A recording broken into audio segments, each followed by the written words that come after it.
Hello, my name is Fraser Simons. This is my channel Springboard Thought. Today I'm going to be doing the 10 worst books that range from I don't think they work at a craft level to I just didn't get on with the voice and I didn't actually finish the book. So it's not all going to be me just going to town on these 10 books. I'm sure even some of these might work for people, and some of them are like very well regarded, and I'm just simply sad that I didn't get on with them, but I didn't. The number one book that comes to mind for disappointments and not working as a book at all is All the Ugly and Wonderful Things by Bryn Greenwood. This book is very lauded for a strange reason, I think, for me. And it doesn't really justify its conceit or its premise in multiple ways. So, firstly, it's about a story of a 13 or 14-year-old girl, Wavy, the daughter of a drug dealer, who is more or less the only mother figure for the 8-year-old child in the life. The mother is sort of like not able to be depended on.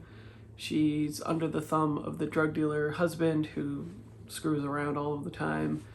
And so there's no real role models that she has in her life. She does, however, attach herself to an ex-con, sort of like the muscle of the drug dealer named Kellen, who, if I remember correctly, has some mental issues going on, like he was actually physically hurt, something like that. I can't remember the granular details of it because it's literally mentioned like one time in the book. And this is about their romantic love story that is sexualized all of the time from the get-go, from the point of which is mostly from Wavy's story, though it does alternate and I think is omniscient. Wavy is also a nymphette, so this is a story that's kind of like, what if Lolita was from the girl's perspective and she was actually doing the thing that Humbert accuses her of. So I went in seeing if this is going to, justify or do the due diligence that such a thing deserves, and in my opinion, it just simply doesn't.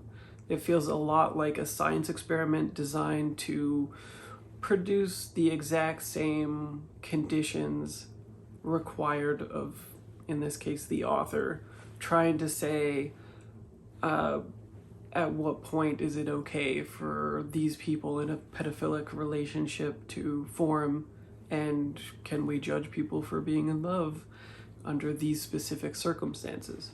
And I can say that because every obstacle to the story, every bit of detail that we get about Wavy and Kellen is characterized such that it's around this relationship and only that.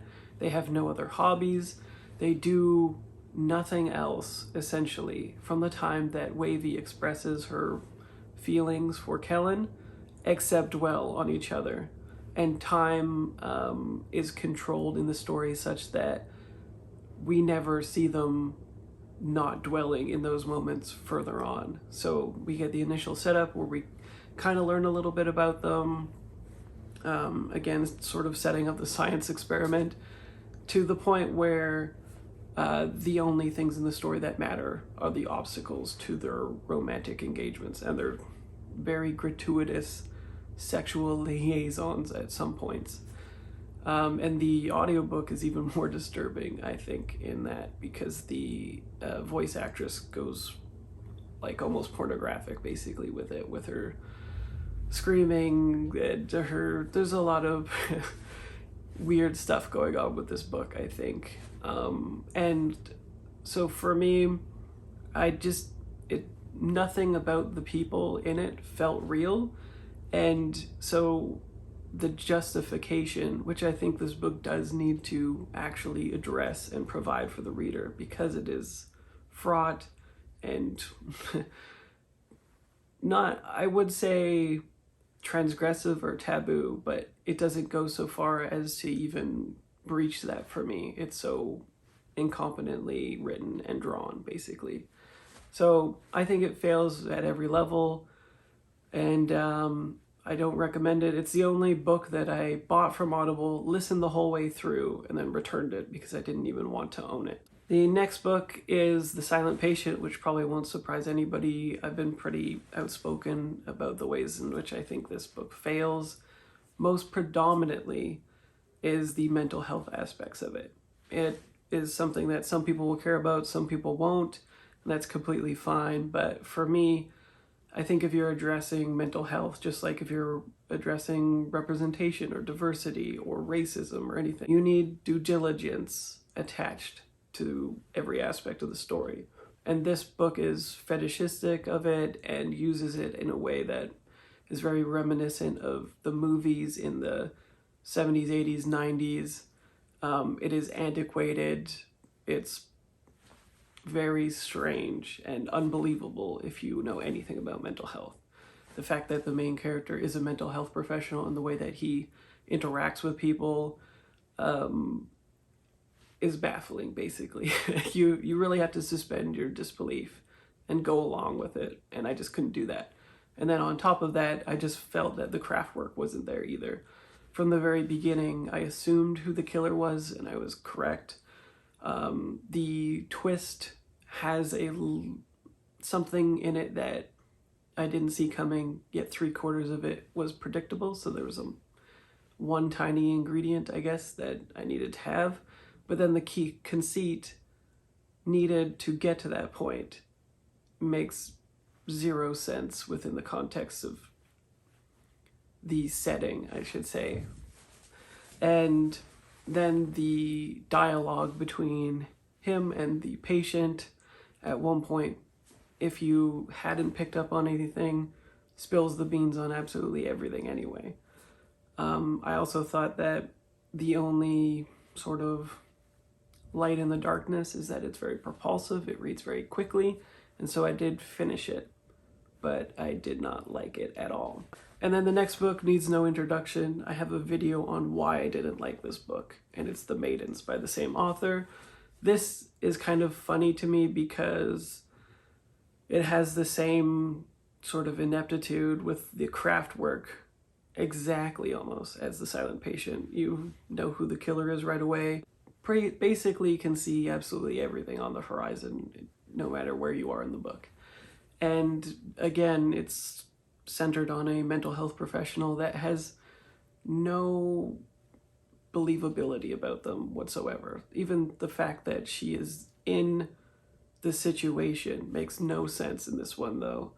And the fact that she's negotiating the murders and trying to figure out everything because her her daughter or niece is asking her to is just the biggest suspension of disbelief ask that, again, I just couldn't do.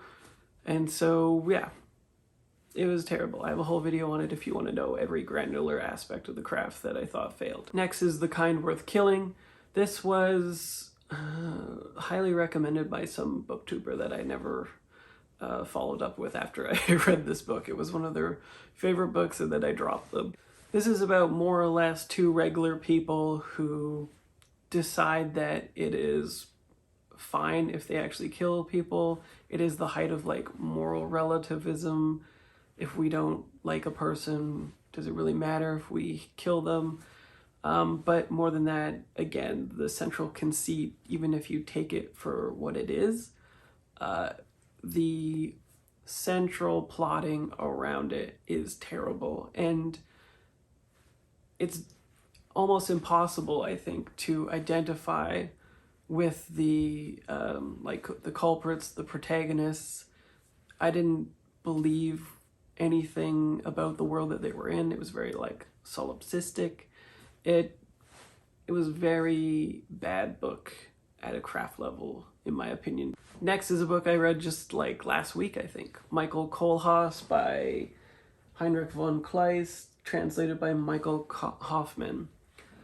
This book is really bad because it is the embodiment of what people fear going into classics, that it's very plotting, antiquated, archaic in terms of structure that makes it hard to actually like wade through.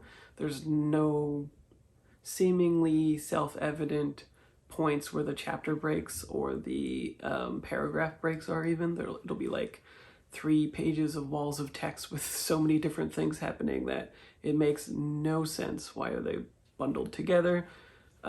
Quotations, even with direct dialogue, sometimes occur and other times not. It's a very odd book, I think. It has a really good central theme to it, but when it's billed and kind of the blurb makes you think that it's going to be like an action-packed revenge story, it instead focuses on bureaucratic nightmares, even in antiquated settings like this, and abstracts the most interesting parts of the story in favor of highly granular details about the inner machinations of the justice system and the ways in which that this person is able to get it and who it is for, and why he perceives himself as outside of society when the justice system doesn't work for him, and he's able to justify further injustices on people that haven't wronged him whatsoever. So at a macro level, the book works, but at the craft level in telling the actual story, it is quite bad. So it's not as bad as the previous books. I think there's people out there that would really dig this book if it was billed to them properly, and the sort of like John Wick in medieval times was just crossed right out, because it's not that. Next is Catch-22, John Heller. This book just didn't work for me whatsoever. I've already internalized the like main lessons of this book. I think society generally has. And I didn't like the way it was written. I didn't think it was funny. I thought it was very misogynistic. The author injects himself in the text in a very kind of meta way in which you always see an asshole in the pages no matter what you do. So it was just a non-enjoyable experience, and I had to switch to the audiobook to even complete it, and then I felt like it was a complete waste of time. Next is Razorblade Tears by S.A. Cosby, and this book had some potential. I do like revenge books, but the conceit actually never worked for me, which is it's 2 parents of gay or queer kids that are intersectional in some way. They don't even know their kids well enough to know what they identified as, basically. But when they are killed, the 2 fathers take it upon themselves to revenge their queer kids' deaths, even though they never cared about them in the first place whatsoever.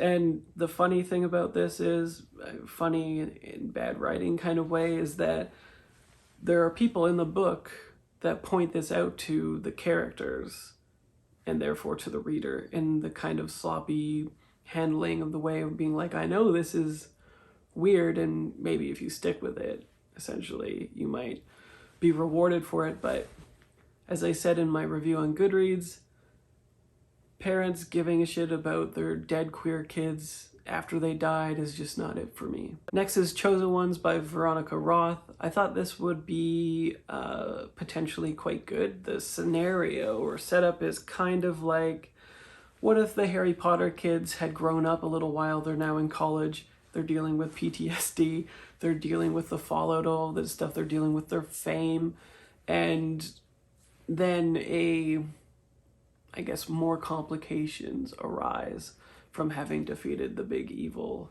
and kind of felt like it was going to hit on the trauma cycle so much more than it actually did. And this was a book that I just simply didn't finish, and that's because it was so dull and so boring, and the characters were such assholes that I just didn't care about them at all. They were instead the worst thing that you can be in any novel. Boring, uninteresting, and one-dimensional. Next is Emperor of All Maladies, which I actually think is mostly just my fault that I didn't get on with. It is very dry, and almost reminiscent of like an academic text. And I didn't expect that. I wanted it to be more conversational, relatable, but it's written in such a way that it's not merely getting on or not on with the character voice. It's not getting on with the authorial voice whatsoever.